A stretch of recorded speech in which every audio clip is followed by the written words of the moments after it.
Hoe wonderlik om te kan sê, daar begin 'n Afrikaanse TV-reeks op Kyknet sonder klisjées met karakters wat geskakeerd is, 'n storie waarmee veral paas sal identifiseer en regie wat professioneel, ekonomies en ondersoekend is, beter as gister.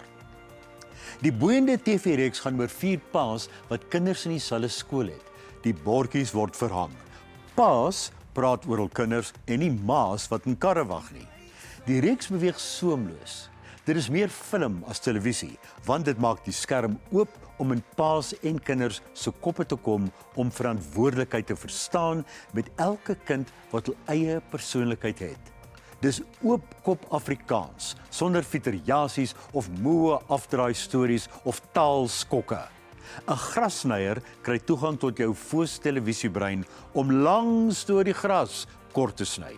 Edwin van der Walt en Sebastian van die Kerk blink uit. Geluk aan Renée en Corneille van Rooyen met Beter as gister op Kyknet.